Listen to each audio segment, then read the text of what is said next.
Hi, everyone. Welcome. Welcome. My name is Meredith Gershenson. I'm a research analyst here at workforce.com. And today, as we are going to talk about, we're going to talk a little bit about how to maximize your staff performance. Today, I'm joined by a very special guest, Shara Hutchinson. Shara, thank you so much for coming on. Hi, thank you for having me. Awesome. So Shara is an author and CEO at Exposure. She is a technology-oriented executive and customer success professional with over 17 years of leadership experience and a proven track record of developing and implementing operational strategies and technologies that creatively enhance the customer experience while supporting key business initiatives. She is a change agent with extensive experience delivering value and leveraging customer feedback, a very key component to ensure long-term relationships that drive retention and reoccurring revenue expansion. So we're going to talk a lot about everything that we even just covered in Shara's bio. But Shara, thank you again so much for coming on. I'm sure you'll have a lot to offer today. Yes, thank you. Awesome. To give everyone a quick lay of the land for those who might be new joining us, on the right, we have our chat box. First and foremost, to get everyone kind of acquainted with it, I would love to hear where you are dialing in from. Personally, I am coming in, as some of you might know, from Chicago, where allergy season is at a very, very strong high. So feel free to drop in where you're coming in from, and I would love to hear from you all.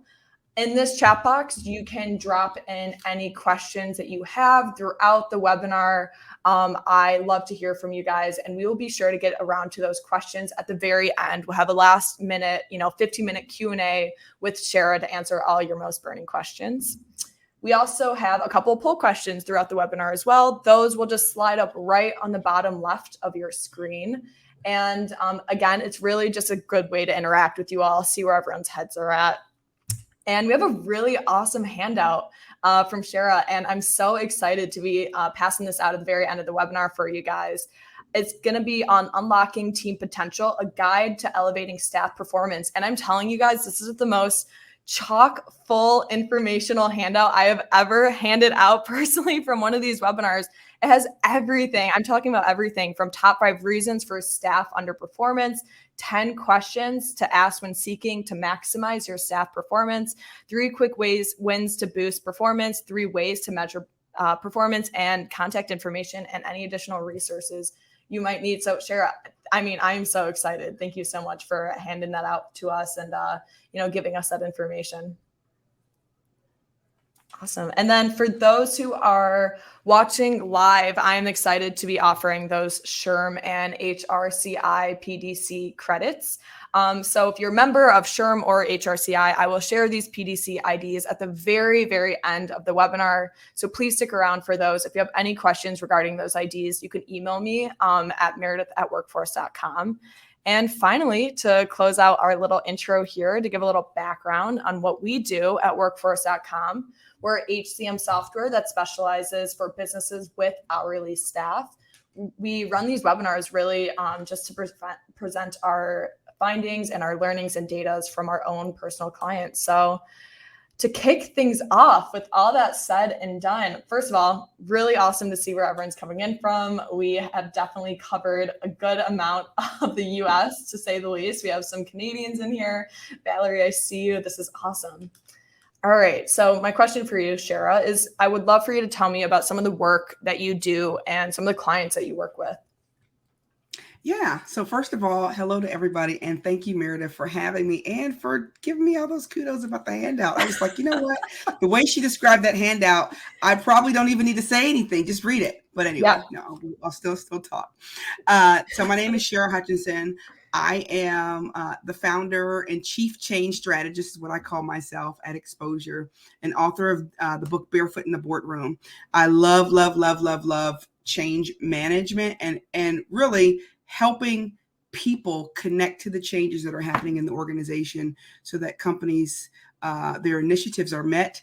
They end projects on time and under budget. That's like if I had to sum everything up in one sentence. Love that. I've worked with software companies, financial institution, call centers, transportation in the public sector, and various other organizations, the food industry. And so I'm excited to have a pretty vast experience in different types of industries. And while, there are differences per industry, there's a lot of commonalities and principal things that you can do and think about and plan for as it pertains to staff performance. And so I'm excited to talk about that today. It's definitely a big topic, and we'll be sure to cover a lot, hopefully. So can you tell me briefly, about your expertise within specifically hourly wage industries and performance analysis?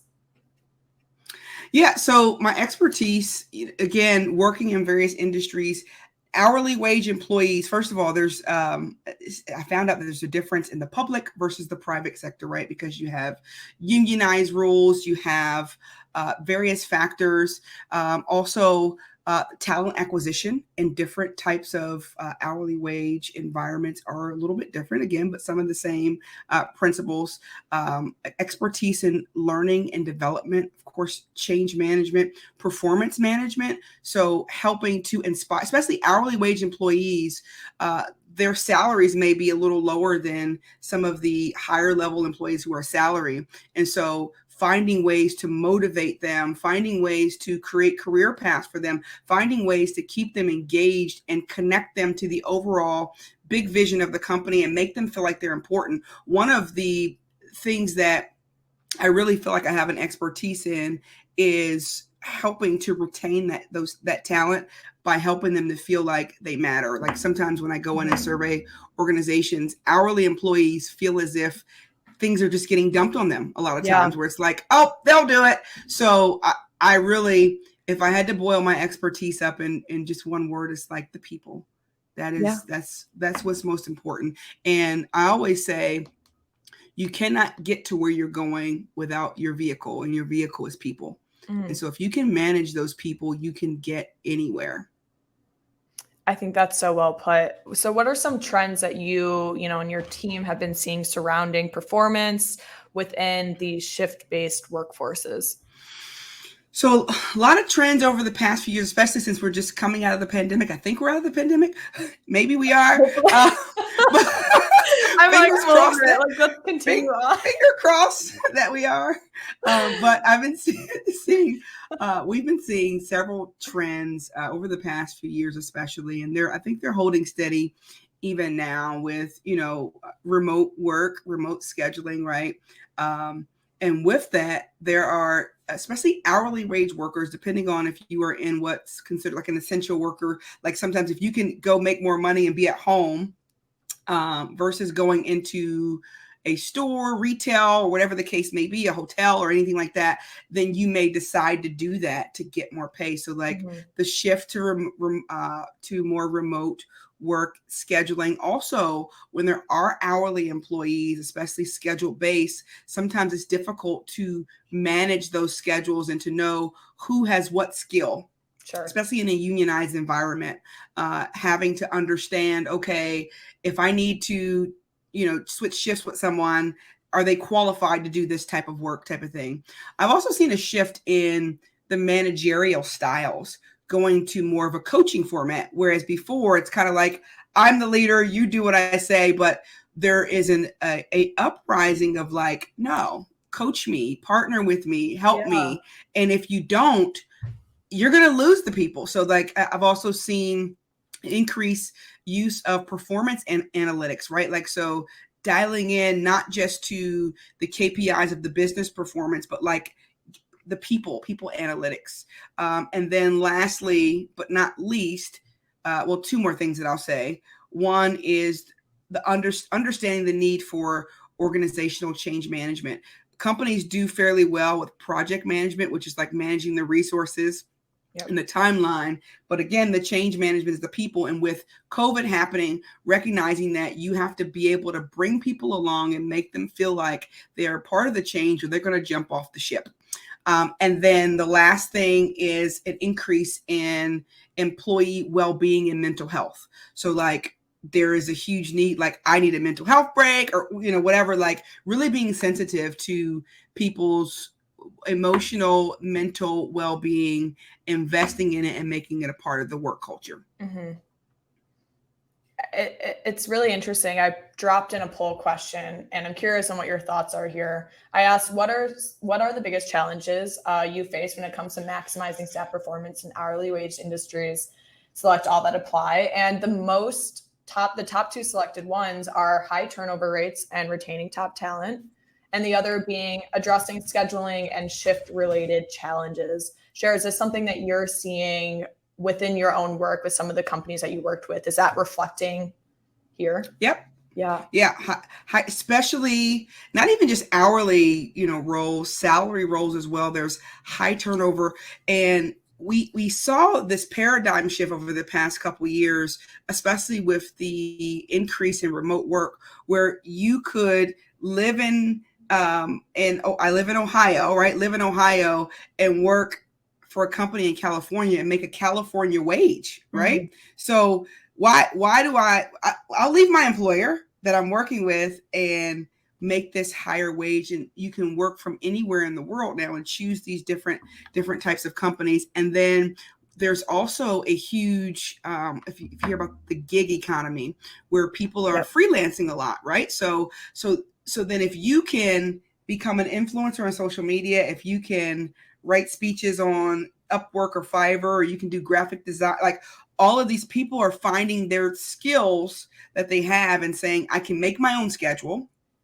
I can do what I love, and I don't have to work for anybody, especially when I have all these personal things going on in my life. And so the high turnover and people, kind of wanting some independence and freedom to do what it is that they want to do. And then the last thing you mentioned, I think, was scheduling. And that is pretty huge as well, considering if you're having high turnover and you still need to have hours of operation, and now it's like, how do I do more work with less people? Sure. And figuring out how to schedule them, and then skill sets, knowledge, learning curves. And when you have a lot of new employees, I don't know if they're seeing this or not. Well, there's ramp up time. Mm-hmm. So if you're having high turnover, right, what it means is now you have to ramp up these new employees, and that impacts your existing employees who've been there, because now they have to do their job and train. And then it impacts the customers, right? Because the customers may have to wait longer, or a question that you would think that should be answered easily is not, and the customer's frustrated. And so then if customers are frustrated, it's like a never ending cycle, and then it can affect revenue and all that. So I'll stop there. No, I mean, it's so true. And we've talked about this idea of a snowball that's just never ending, and it's a constant cycle, and it builds and builds and builds. Robert says spot on.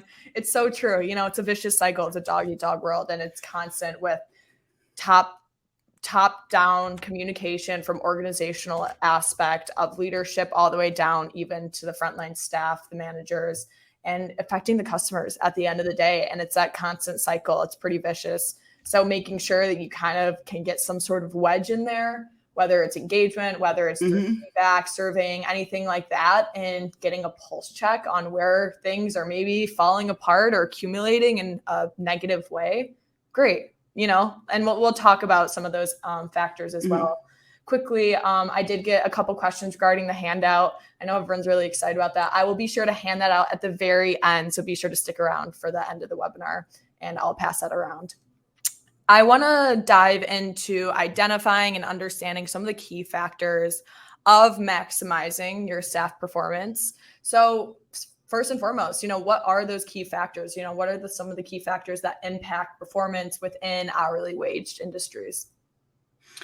We covered some of those earlier, but I'll condense them in maybe one simple word or a couple words. Sure. So one would be employee engagement, right? So if employees are not engaged, they aren't going to perform well. There was a Gallup survey that I saw maybe a couple of years ago, and the numbers were astounding at how much money it costs the company when an employee is disengaged, right? Because they're collecting money and not even really producing as much. Yeah. The next thing, next key factor after employee engagement, I would say, is the organizational culture. So that's another trend that I'm seeing, like, the employees are really big on the culture and how they feel when they go to work. Whereas before it was like, I'm going to work, I'm doing a job. Now it's like, I want to feel like I belong, and it's important to, instead of just saying, well, it doesn't matter if you feel like that or not. If you see the trend, then it's proof positive that something should be done to make people feel that way. Yeah. Effective leadership is another factor. Like I talked about, excuse me, moving from managing to coaching, but really learning how to manage, lead, and connect people to the vision, a work-life balance. And then last but not least, and this is probably a really big factor, is necessary access to the resources and training that they need. A lot of times when I survey companies, especially with hourly wage workers, one of the big things that comes up is, I don't have what I need to do my job. And no one knows, how does your leader not know that your printer's not working, or your computer that you need to do X, Y, and Z is not work. So basic stuff, like Maslow's hierarchy of needs. I need to have the resources, first of all, and the training to do what I need to do. But sometimes they get thrown in the fire, and that can be stressful and lead to burnout. It perfectly segues me into opening up this very first slide that we have here. And we're kind of talking about Maslow's hierarchy of needs. I got this really awesome indexing table from Indaba Global, and it talks a little bit about uncovering, some of those aspects of satisfying your job requirements and going from P1 all the way to P4. Sure, my question for you is, how do you define and measure performance in these industries? Does it kind of follow a similar indexing? Do you have your own aspect that you look into? Yeah. So first I'll tell the audience, I'm going to look to my left because your monitor's there, so they don't think I'm ignoring them and turning my head. I just want to take a peek at the document that you have. I like that, uncovering job expectations, set performance goal. So I like those. I'll share a few that I measure productivity by, and performance rather. Employee retention, right? If you're not retaining talent, why? That's a question you want to know. It's not enough to diagnose it and say, we're having high turnover. Somewhere along the lines, you have to say why. So when you think about measuring performance or measuring anything, any indicators, the indicator, just like our health, if you notice your blood pressure is going up, you're going to do something about it. If you notice something in your organization, then that is an indicator, not to just be aware of it, but to say, what are we going to do about it? I just wanted to put that preface there so that when we talk about metrics and indicators and performance, that it's always tied to action, not just noticing. So employee retention, customer satisfaction. You heard in my bio, I'm passionate about the customer satisfaction, employee engagement levels. And those two are intertwined, because if your employees are not engaged and your employees are not happy, it's going to be difficult for them to provide a good customer experience, right? And so then it impacts employee retention, customer retention, productivity. Again, like Meredith said, the snowball. Yep. Also, NPS is something that, I measure internally and externally. Like, how likely would you be to recommend? I don't know if they're familiar with NPS, but it's good to know, because if your employees are not willing to recommend your company, that is a red flag, right? Yeah. And likewise, if your customers are not willing to recommend, that is also a red flag. So looking at NPS, and then I don't know if I did say retention rates, and yeah, just checking out the overall culture of your organization. You touched on a lot of really awesome points here. Are there any specific metrics or indicators that you like to hit when working with a company and making sure that engagement, retention, all of those things that you just mentioned are actually hit? That's a great question. From experience, if throwing out a number, I don't think is of value, just because every company is different. Yep. And the first thing that I try to do is get a baseline. So if you set a goal, right, for a particular metric and you don't know where you started, you may be setting the team up for failure. So let's just say if you've never been surveying, you've never been, measuring certain factors, and you begin to measure, I wouldn't even set a goal. I would just say, I want to measure this. Let's see where we're at. You see where you're at. And then after you get the baseline for where you're at, and you, again, what I mentioned earlier is like some type of action is taking place. So then you say, what are we going to do about this to bring this up? And what is a smart goal, right? That's something that we can actually attain and do in a particular time frame, so that we can work towards it and go from there. Like, for example, I've seen companies that had an NPS score of like 65 and they were happy. There's companies that have an NPS score of 25 and they're happy.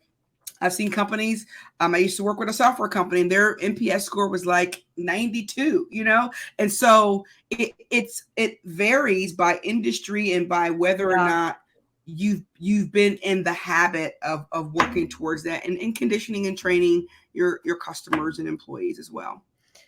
Hopefully that answers it. I just want to give here's the number. No, I look, and that is so beyond, the measure of what to expect in terms of, it's hard to put a number on a lot of things, especially within the HR space. But you touched on an interesting point in the relativity of all of it, and comparing and contrasting your industry, your sub-industries to others in the industry. And not to say that you should be comparing yourself down to the number of, for example, what competitor's NPS score is. But you should take that as a marker and try to exceed that marker consistently and constantly. I think. Can I say something real quick, Meredith? Yeah, please. You bring up a good point.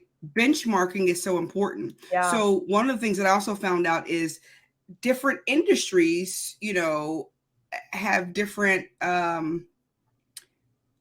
markers that I think that are acceptable for their organization. And so if you can benchmark by like let's just say you're a hotel, compare against other hotels. If you're a software company, compare against that, like so on and so forth, so that you can kind of see what it is. And then also one thing that I will mention, since we're talking about performance, is measuring the retention rate. I think that's such a good point. And I'm curious, how would you say you go about measuring the retention rate? Because I've seen 101 different ways to do so. Yeah, so there's a couple of ways that companies measure it. And again, it may be variable, but they may measure retention rate like just overall, right? Like how many employees are leaving in a particular time frame. They also may measure it by department, right? Like, so is the retention issues, are they happening in a particular department? Then you may just hone in on that department. They may also check retention rate for like new employees, right? Like, so if you have people that are coming in, they're leaving within the first 90 days, then you may want to have some sort of measure to say, we want to keep you here for at least a year, or whatever. And so there's different ways to measure it overall, of course, but then you may want to break it down to see if there are particular positions, particular departments, or timeframes at which people are leaving, so that you can pinpoint where the issue is. Again, it's less about the measuring, more about the action that needs to be taken to improve it. Interesting. I love that. So what role does employee feedback and engagement play in understanding these retention efforts and performance factors? I would say a big part. I was going to say like 90%, but I'm going to say like maybe like 80, in my opinion, 80%. And then 20% is probably like the data. A lot of companies don't agree with that. I'm a people first leader. So I always weigh heavily on the people. And honestly, I get results when I do that. And so I will argue anyone down about, like these numbers, but the reason why is because people will tell you what they want if you listen. whether it's a relationship with a friend, significant other, your children. Again, people are people, whether they're at work or at home, right? Mm-hmm. And so sometimes we separate. This is work. They're not humans. They're, we're not machines or robots, right? Right. So if you get feedback from your people and you see trends that are similar, right? Then that's a red flag. Like, wait a minute, if I go against the grain on this, how is that going to impact the people? And I'm not saying that people need to drive everything by employee feedback, but it should weigh heavily. Mm-hmm. And I'll give an example. I worked many years ago with a call center, right? And the way that they operated, they had a spreadsheet. Every team member was on a spreadsheet, and they would like hire management. The way that it worked based off of a couple of key factors, right? Because you measure performance, the number of calls they took, their average abandonment rate, which is like hanging up the call before they address something or whatever, and some other factors that they were using. I can't remember all of them. And at the end of every quarter, anybody that was rated a 3 based on those 3 or 4 metrics, they would just let them go. They would just let them go because they saw it on a spreadsheet. Now, when you would talk to the managers or supervisors, they would say, well, this person had a situation where for this particular month, they were out because they had a family situation, right? It's right. the people thing. Well, they didn't care about that. They just looked at the spreadsheet and the metrics and let people go based on that. As a result, their turnover was super, super high. Yeah. And I'm like, well, get it. and honestly, they didn't want help, so I couldn't help them. But God. I said all that to say, sometimes there are situations where in hourly wage roles that the way that you're measuring and what you're measuring is driving the wrong behavior, right? And so if you are measuring speed of service, right, and then quality suffers, then is it the employee's fault for the quality drop, or is it the metric? So that's why I say people first, listen, and then use that to come up with your metrics and what you're measuring. And you may have your whatever you're measuring, have that. I'm not saying throw away everything. I'm just saying listen. Like you'll find some jewels there. And when people feel like they are a part of the change and they're a part of it, they actually have ownership. Like, we came up with this, so we're going to do it. I think that's such a good point. And again, that listening aspect, we always there's this ongoing theme in these webinars of communicating to your frontline staff and really listening to them and actually acting on what they're telling you.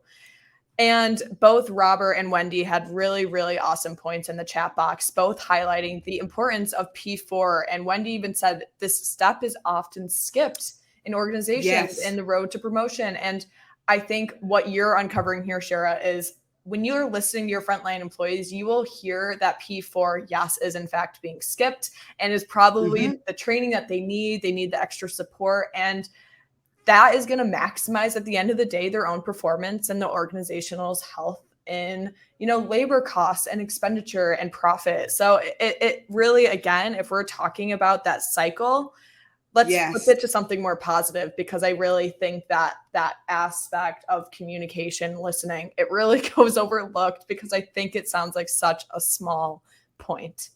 It does, and I want to piggyback off of that. Thanks, I think you said Wendy, for bringing that up. I was recently working with a company, and they were having some retention issues, and so I surveyed probably about 10 of their key employees to find out what was going on and developed a report for the CEO. And something that I uncovered from several of the employees is they felt like they had no backup, and no one else knew their job, and they were working late hours. And then they said, and I can't even take a vacation. Now, they have PTO, right? The CEO and the leadership in HR told me that, yes, people can take time off and they can do whatever. But when I talked, because I said, I want to talk to the frontline staff because, again, I'm for the people. And I'm like, I know what you say up here, but let the people tell me what's really going on. Yeah. You're And like so Robin Hood for the people. I am. I'm like, no, because there's a dead cat on the line somewhere. Yeah. I mean, not a dead cat, but you know what I mean. I hope nobody. Anyway, I don't want to be offensive, but you know, you get the point. So I love it. But what happened is, you know, in my report out to them, I was able to say, hey, several of these employees feel like they can't even take a vacation. You know that they have PTO. You have given them freedom. But if, to the point, P4, teach someone else to perform your job, if they don't have time to teach somebody because of the workload, right? Or you haven't made provisions for someone else to be trained, and they care about the job, right? And they're engaged. If they didn't care, they would just take off. But again, when you lose, we're talking about top talent. Who cares if you lose not top talent? I mean, you care, but you get the point that I'm making, right? Yeah, for sure. It's not as big of a deal when you lose somebody who's not really contributing. But top talent, they're invested in and engaged in what they're doing. Mhm. And so they're like, I don't want to take off because I know what is going to fall if I don't do this. Yeah. But as a result, they get burnt out. So I think it is up on the HR and leadership to identify whether or not there's cross training that happens. Yeah. That's such a good point. And there's a couple of questions in the chat. I'm going to tag those questions just so everybody knows, and we will get around to those at the end. So Isabel and Zanab, thank you so much for your questions. I will be sure to tag those and again, answer those at the very end.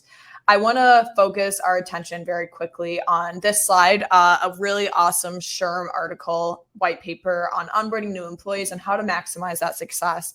And this graphic, you know, we kind of pulled it and made it into our own. But I'm curious, you know, Shara, what you think each of these aspects in terms of job satisfaction, performance, and turnover, how do these all come into play when we're talking about the end goal of maximizing staff performance? So that's a great question. And again, just for everybody looking at me, because I'm for the people, you know that I'm paying attention to you, okay? I'm just on my other monitor. So I think I would add something to this. So when you talk about maximizing success, you're increasing the job satisfaction, increasing performance, and then you inoculate against turnover. I would even take it a step further with the onboarding, right? So if I onboard you and I don't prepare you to do the job, then you're not going to be satisfied from the jump, right? So it's like, what can I do in the beginning to lay a solid foundation for you? Like if you've ever built a house or did anything, right? Like that foundation is so important. And one of the things that I didn't mention earlier that I'm seeing too a lot is companies, you know, the employees are coming in, they're getting hired, and then they feel like they didn't have the support. They're unclear of the expectations of their role, and they are told to just figure it out. And that figuring it out starts them off with already a bad taste in their mouth for the work. And so they're not satisfied. So I would start there with like the onboarding experience. If you haven't given your onboarding experience attention, I would encourage you to do that, especially as it pertains to retaining your talent. Definitely. It doesn't, almost like a first date, right? You go on a first date and they do something crazy. It's like, oh, I'm never seeing you again. Yeah. Right. Like, so you're like, say less, like I'm done. Less, exactly. So imagine the employee, their first date with you, they've seen your dating profile online, right? And then you go out and then they're doing something like picking their nose or like something crazy. It's like, we don't even know each other that well yet. Don't do that. So I love it. I'm practical examples. That's just who I am, and I'm being myself.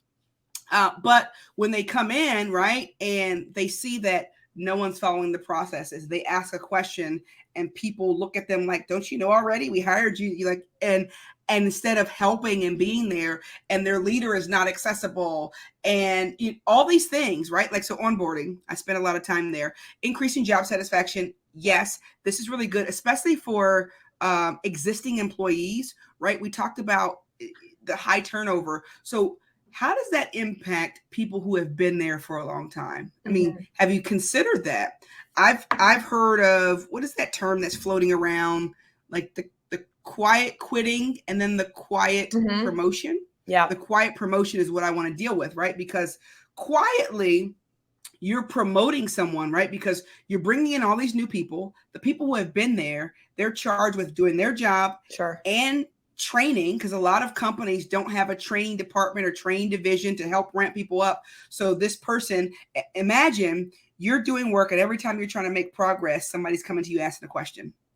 And then you're trying to make progress and someone's asking a question. Yeah. And they're trying to make progress. And, you know, like, so you think about that person, like, oh, why am I going to do this? Like, right. And I'm burnt. I just want to go somewhere where I can just do my job. Right. Yeah, and exactly. so that's a part of the job satisfaction. So thinking about how that existing employee is impacted, salaries, right? Like, so with a lot of companies that I've engaged with recently had to do salary surveys and increase their wages, right? To match the market. A lot of times companies don't do that. Finding efficiencies and processes, like one company I recently worked with, after evaluating what their processes, getting employee feedback, I recommended like some automations for some of their work functions, which would make the existing employees' jobs easier, save time. And right, one of the things, I'm a technology driven person as well. If you can find ways to use technology, you don't have to hire as many people. You can save money and increase the job satisfaction of those there, and increase the wages if you want to, right? So if you can leverage AI and leverage automation and leverage tools, do it. That's a whole nother webinar right there. Yeah. So that increasing performance, that ties into increasing performance, right? Being clear, communicating, and then ultimately, when you have all of that, and because I'm a change management expert and I have my own change management methodology, which is how do you implement changes in a way, again, like I mentioned earlier, that brings people along. When you do that, they feel like they're a part of it. They're connected to the vision, and then they're less likely to turn over. Again, because we're all human beings. We want to feel like we're a part of something bigger than ourselves. And last thing I'll say about this part is, if you notice generationally, so that's a whole other webinar as well, but the different generations in the workforce care about different things. And the generation that's coming up, they have more of a social responsibility, right? Where it's like, I want to feel connected to something that matters to me. And so if you can, and it's like, I don't care how much I get paid as long as I stay true to my values. Whereas before, different generations would, I want to get the most money. I want to do this. Like, this is why people are leaving high paying jobs to just work for them. There's a strong sense of, I want to stay true to my core values. And I think HR, leadership, companies need to have their eyes open to see that and connect people to the bigger vision. Even if you're selling socks, hey, environment friendly socks. Like, and somebody who cares about that is like, I don't care if I'm making X number of dollars an hour, I'm saving the earth. Like, literally connecting people to that vision is, I think it's the biggest thing to inoculate turnover. So, I mean, first of all, that's so true that the different generations of an organization, this young workforce, and we actually had a webinar a couple weeks ago on how to better like manage younger employees and how to manage the mental health burnout that they're experiencing. And it was a really great webinar. And actually our guest on that one, Moe, kind of talked about this, that there is that sense of altruism that comes with the younger generation, these younger employees, and wanting to hit this aspect of doing something bigger than themselves, leaving the world in a better place than they left it. And, a lot of these jobs, of course, are more or less stepping stones. If we're talking 16 to 18 age cohorts, working at a retail store or a hospitality chain or a restaurant, food and beverage, whatever it might be, right? There's an aspect of wanting to do something bigger than their own and leaving their mark. And to know what that mark is, even if it's a small way, even if it's going to be more environmentally conscious, having that conversation with HR, with their managers, and saying, okay, well, what can we do to help support this goal? It builds that aspect of loyalty. And it's something that why would they want to leave a company of, even a couple months to a year where they've actually helped support this idea of helping them along in their goals, as Bob has said in the chat, helping them along in their goals and making sure that they're actually hitting their mark and making sure that they're happy, in what they've accomplished at their job, whether it's their first or their fifth company that they've worked at. Yeah. And one other thing I'll mention too is also not forgetting about the more tenured worker and I don't know the appropriate way to say this, but maybe the older workforce. I was trying to find a way to say it, but I have no other way. So that's just what it is. Not trying to be offensive. But the older workforce, sometimes when I survey some of employees, sometimes feel left behind. So you don't want to forget about anybody. And one of the things, there is no replacement for experience. And each generation offers something different to the workforce, and you need them all. If you cater to one and miss the other, you're going to miss out on something big for the company. And so finding ways to show value to even the older. So again, the altruistic tendencies of the younger workforce and the older workforce may care about different things. Maybe they want to pour into the younger. Maybe they want to be acknowledged and recognized for their contribution and told that they still matter, right? Leveraging their insights. I've seen where companies have really focused on one generation, and some of their other employees who were a little older retired early, left, and guess what they took with them? Knowledge. And so there were mistakes that were made that could have been avoided had they learned how to engage all employees, right? It's not just about one group. It is everybody. Everybody has a part to play. And the diversity is not just ethnicity. So I'm Black, Meredith's white. That's diversity. But the real diversity is in diversity of thought, diversity of experience, diversity of what they've like. That is more, I don't want to say more important. I have to choose my word.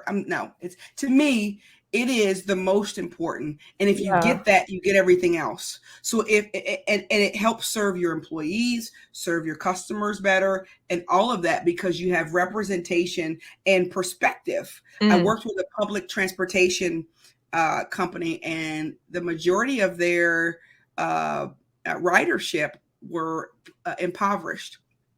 And the people making the decisions had never experienced poverty or used government assistance or anything like that. And so they're like, this decision would be great to do to help these people, right? The decision that they were going to make was not the best for that group because they didn't understand, right? And so when you have that diversity in thought, you can have another perspective, whether it's that situation or another one, to say, that's a great intention. However, here's some data. Or here's an experience that I have. Or, hey, I tried that 4 times and here was the result. Here, start from this point so that you don't have to start from the beginning and we can save time. So I just want to drill in holistically all employees. You don't want to turn over anybody. And of course, HR, you can't discriminate against anybody, but unintentionally things like that happen. Sure. Like unintentionally, we're human beings. There's biases. There's things that we don't notice. And so there has to be intentional planning around retention of the talent. That's such a good point. I want to hear, we kind of touched on this a little bit and talked about those high performing employees and how to better cater to them. But I want to talk about how, we can actually attract them to begin with. So my question for you is, what strategies or best practices do you recommend for HR to effectively attract high quality candidates for the shift-based roles that we've been talking about? So I'm a big proponent of understanding the people, right? And so there won't be one. I'll give a few samples, but I want to preface it with, there is no one solution. Every industry is different, right? Yep. So we talked about different, if you're Wendy's or McDonald's, or you're a hotel, or you're a call center, or whatever, there's going to be different things that attract the type of person that is going to come there. But to attract the talent. I don't know if you've heard of like the customer journey, right? So you can do journey mapping for your customers to know, and then create avatars for them, which is like a profile to say like, all right, this is the type of customer that we, that we attract and that we want to attract. And here's the language they use. Here's where they hang out. Here's what they like. And I'm going to use those words to attract them on the marketing side, right? Well, the same is true with your employees. So you want to understand your company, what you stand for, who you're trying to attract, what type of employees you're trying to attract, what do they like, why are they going to want to stay at your company, what are the people that are there and that have been there for a while. Ask them, why are you still here? What do you like most? Use their stories, right? Like you could, and then social media, everybody's there, right? So use the stories of people that work there already. Use their language, because if there's top performers there already and you like their quality, then the reason they're there could be the reason why somebody else may be attracted there and may stay there. And so I would leverage that. I would even have them like record a video, like testimonials about working there. Put that on your website. Yeah. Like, we live in a world where I review everything. Like, I won't even buy anything. I used to didn't buy clothes online, but I got so like, you know what? I can read the reviews and find people that are in my size, see what they said about it. And then I would be comfortable, right, ordering something that I've never tried on because somebody who looks like they're my size has said that it fit them and they weigh about what I weigh and they're my height. I use that example because it's the same thing with attracting talent, right? People will be comfortable coming to your organization if somebody that looks like them, sounds like them, uses words like them, and understands them, is there and shows. So do that. Let me see if I can think of anything else. Social media, your brand as a company. So I know that these are HR professionals, but I'm sure that many of them have like a marketing department. Like, so the brand of your company matters. So what do people think of when they see your brand, right? Like, that matters.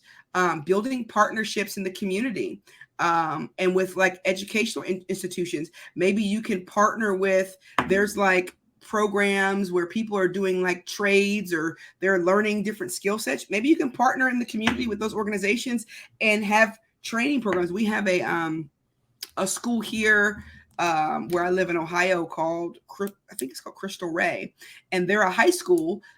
They're a high school, but they partner with companies, and companies hire the kids in high school to do work for credits for their high school. So depending upon what type of role you're in, I mean, you could do something like that. And if you can, there's another company that I was talking to, CDW. They're a technology company. Yeah. They partner and they have like some sort of internship program, and they have a career path that leads them all the way up to leadership, I believe. And they start while they're there so that they feel like they have a future. So another thing is career pathing. After partnering, when they get there, what do they have to look forward to? There's people who want to stay there and maybe it's a stepping stone, but there's people who may end up staying there for a long time if there's a reason. So yeah, I feel like I rambled a little bit. No. I mean, look, it's something so important. And Brandy, I want to shout you out in the chat. She said, we had caregivers tell us about their day-to-day jobs, both pros and cons. We used those to make short videos at the beginning of orientation so people know what to expect from their new job. I love that. That is great. And it's things like that. That's really fantastic feedback. And makes really good marketing material, both internally and externally.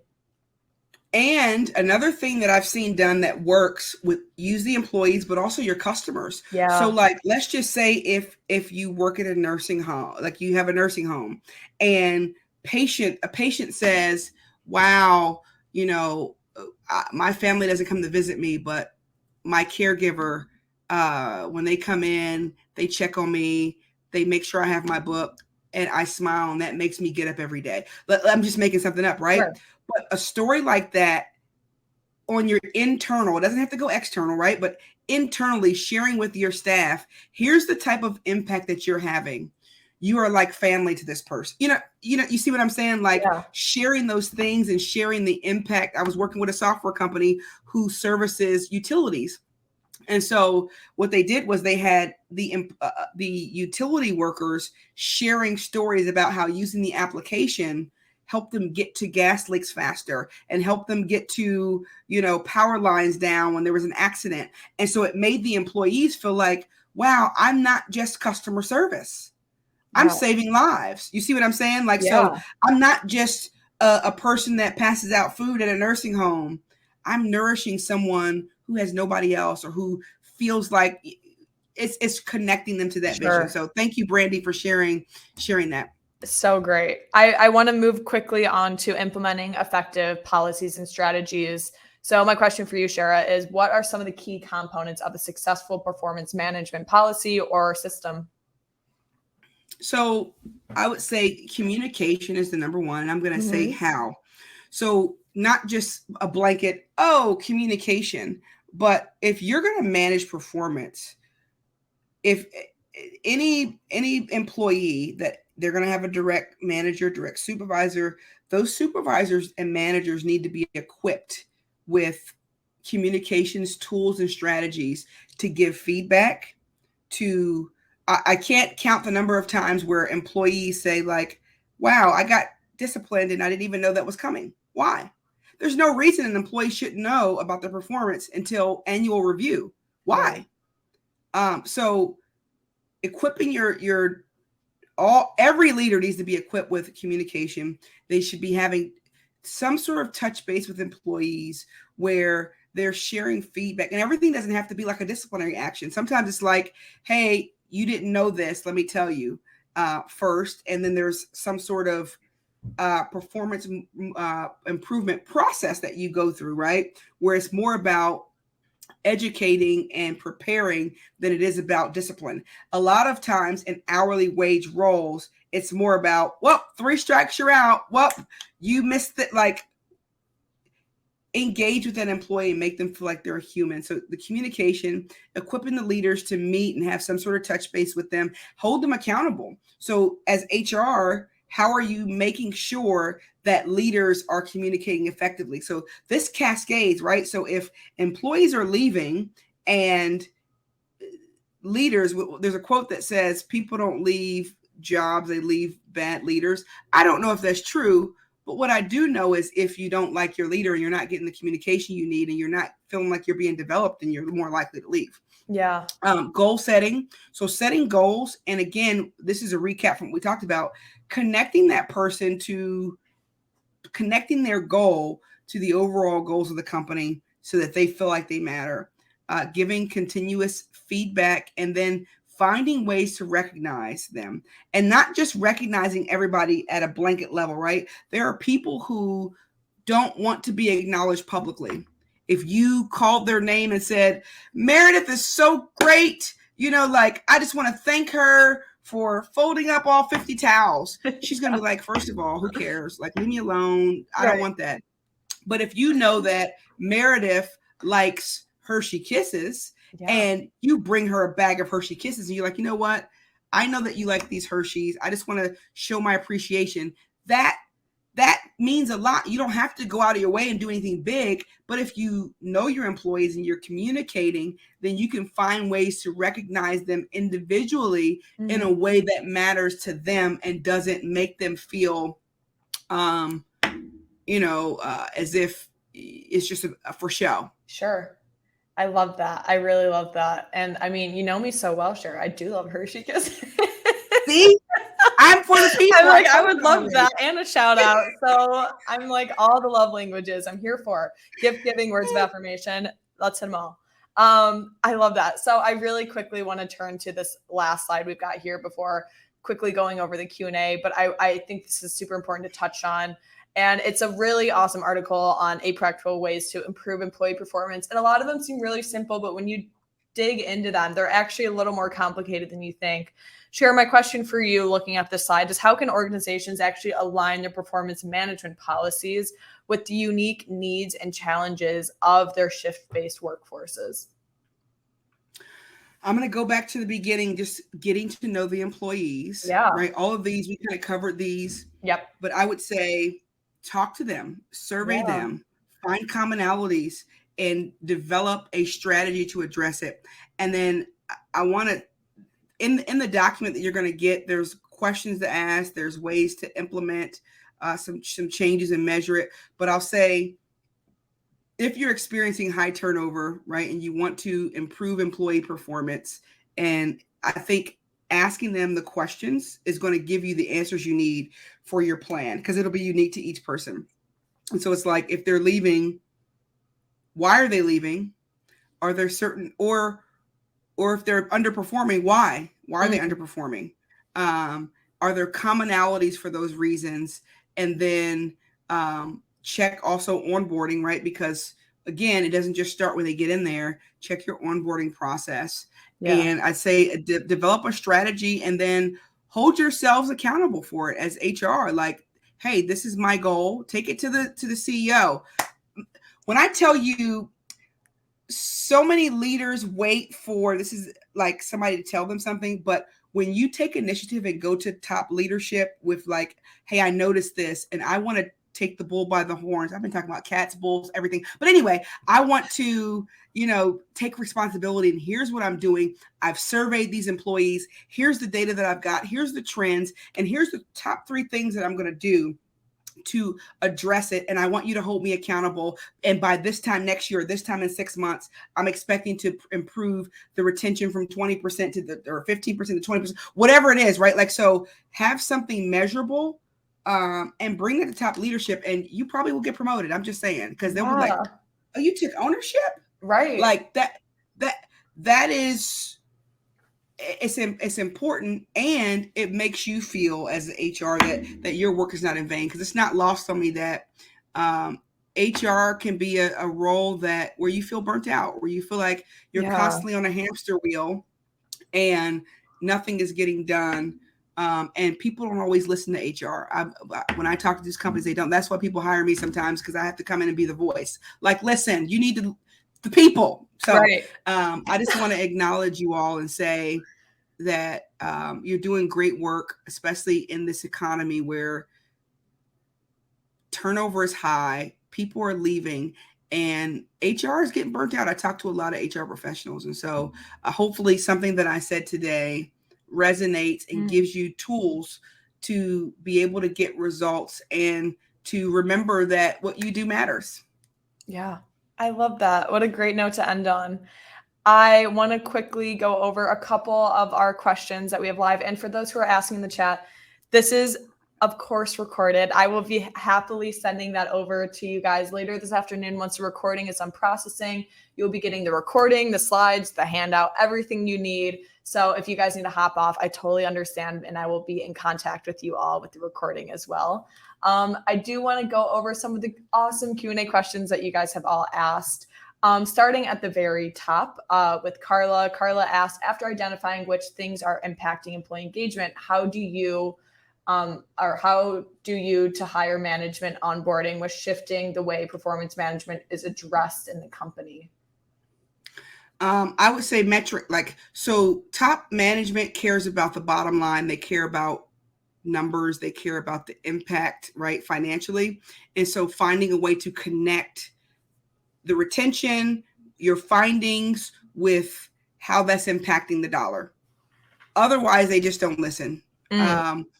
It's just the truth. They don't. You need to be able to connect it to, or the overall goal. So, hey, I know our strategic plan says that we're going to accomplish this, this, and this. If we don't have the people, and this is what they're saying, we're not going to get that, and that's going to impact this. So and come up with a solution. So don't just take it. I mentioned before, a lot of things fall by the wayside because we take a problem without a solution. So here's what I noticed. Oh, and by the way, here's what I want to do. Here's the 2 things. Don't come up with a whole 17 list. Here's 2 things that I think is going to get the most results. And we're going to monitor these for the next 6 months. And here's what I'm going to do. And here's who's going to do it, type of thing. Yeah. Isabel asked, how do you bridge the gap between field workers and upper management? I'd say communication. Mhm. So when you survey, get their feedback, number one, if you get feedback from the field workers and you do nothing about it, they're going to lose trust. And they're going to be Yep. like, why are you even asking me? Are you just asking me to ask me? Right. So get their feedback, implement something, even if it's one thing that somebody, like, let's just say they said, you know what, we don't have enough water. I'm just making something up, right? And next thing you know, they come to work and there's buckets of water outside so they don't have to walk all the way to the cafeteria. How much will that matter? It's something small, but it's like, we heard you, right? So Yeah. connecting with them there, and then bringing the feedback again to upper management, connecting it to the bottom line or the overall strategic goals so that they can kind of see the correlation, and using data if you have it. Yeah, I love it. Again, kind of just lifting the hood and letting them take a peek. I think Mm-hmm. that's great. Zenab asked, as someone who works for HR for a pharmacy, how do I go about hiring an operational management if our pharmacist in charge doesn't get along with the highly qualified employees I hire? That's actually a really interesting question. That's an interesting question, but you know what? I would wonder why they don't get along. Something that I implement, I don't know if you ever heard of the predictive index, and it is a behavioral assessment. And a lot of times, so I know we're at time, so I'll try to hurry up. No, sure. Each person has different qualifications, different skill sets, and different personalities. And sometimes it's learning how to motivate that employee. So for example, if I am a person that is results driven, right, I may not care too much about the people. And that is not a bad thing, right? Mm. Like I get results. If I'm a people person, then I may care more about the roses and singing kumbaya and everybody matters and all that, but I may not get as many results because I'm just trying to like make everybody happy. If I'm a person that is an innovator, I may be thinking of great ideas, but guess what? I may not implement a thing. Right. And then if I'm a person that is a process driven person, and these are the four quadrants of that assessment, then I'm going to care about everything being done the right way. And a lot of times what happens is opposites clash. But if they can learn to see the superpowers in each other, then they could work better together. And some companies, do assessments like that so that you can see, hey, you have a superpower, and maybe that leader, if they don't get along, they're probably either like an innovator or results person. So they're not thinking about the social part. And so if you could talk to them, you have to find the right verbiage to use to inspire them. I'm one of those results people who just happens to care a little bit about the people, a lot about the people. Yeah. But if somebody is telling me something to do, like, I won't listen. You have to say, like, have you considered doing such and such? And then I'm like, it's my idea. But if you just tell me, Right. I'm ignoring it. So finding out what makes that person tick, what inspires and motivates that person, and then having that candid conversation like, hey, we need this to work. If you keep running people away, anyway. For sure. It almost, Yeah. this almost sounds patronizing, but it's kind of like when you're talking to a toddler and you like get down on their level, Yes. like hand on your knees, and you're like, yes. do we like to hit other people? No, like we don't. Exactly. And you're like, instead of like taking their fist and like they're mad and angry, and you're like, no, like we don't do that. They're gonna resist. They're gonna resist. So it's the same concept in a way. And I would say maybe investing in executive coaching. So sometimes that person may need some coaching. Sure. And they may be really good at their job, but they don't know how to work with other people. And that's just not going to work. Yeah. That's long term, because if they run the people away, totally we already know what investment. Yeah, for sure. Bindu, we have two more questions I really quickly want to hit because they're awesome questions. Bindu asked, totally relate to what you're saying regarding existing employees and the quiet quitting promotion. What are some best practices in acknowledging or recognizing or rewarding the extra work that existing employees are doing while we try to stop the bleeding from turnover? I say communication. So first of all, a lot of times what I see happening is no one acknowledges it. You just expect them to train. We just expect you to do it. And that's just what it is. So even if there is no option, feeling like there is makes somebody feel like, wow, I matter. And going to them, hey, we're hiring another person. We appreciate all of your efforts. You have such great knowledge. And would you mind helping with such and such? Right. and developing a plan. Like something that is not always there is like a 30, 60, 90-day plan. So maybe it's not all on one person. So maybe it's a 30, 60, 90-day plan where you meet with Brandy on one day, you meet with Shara on another day, you meet with Meredith on another day, and Meredith teaches you this, Shara teaches you that, Brandy teaches you this, and it's not all on one person, but Yep. it has to be intentional. So thinking about that, again, back to the onboarding, right? Having that and then giving them input. So talk to the team. Hey, how do you think we should best do this? Yeah. Right. And then when you ask them and you implement what they share, you're not going to implement all of it because some of the ideas will be like, no, we're not doing that. But some of it, so they feel as if like I'm a part of it, then they own it and they're more likely to do it. Hopefully that answers your question. Yeah, that was great. Zinab asked another awesome question I really want to hit to, and we'll probably end on this one. And for those who we didn't get around to, I'm so sorry, but thank you guys so much for submitting your questions. It really means a lot. Zinab asked, when an employee felt overwhelmed and burnt out, they ended up quitting on the spot. I reached out to see what we can do to help their work experience, and I got ghosted. They were trained for about 3 weeks. What other solutions can I use to reduce turnover? That's a great question. So I would say I would go back to the onboarding. So if they were only there for 3 weeks and got burnt out, then that tells me there was something fell along the wayside during the onboarding. And why didn't anybody know that they were building up? So when you quit on the spot, either A, there's something personal going on in your life that you just can't handle, which we understand and we've all had things happen, or B, no one noticed your frustration and you weren't getting communication from whoever you were reporting to, and you weren't getting the help and the resources that you needed, and you felt like, you know what, I can't even do this. It's not worth it. Yeah. I don't see this going anywhere because if I'm not getting help now, how am I going to get help later? So I'm willing to bet it was the onboarding. I would check that, like, how are we bringing these people on board? I will say, Meredith, too, like if there's other questions, my contact information is on the handout. Yep. I'm happy to have like a session or something with somebody. Like if you have questions, you want to talk to me directly, or you need any assistance or services that I can be. Thank you so much. And I just handed out that handout. Should pop up right on the bottom left of your screen. Thank you all so much for coming, Shara. Thank you so much for coming on and sharing just a little bit of your wisdom with us. And we can do a part 2, part 3 to this. I know we could go so deep, but we'll have to save that for another time. Thank you again, really, for coming on. Thank you. And thank you, everybody, for staying. Thank you.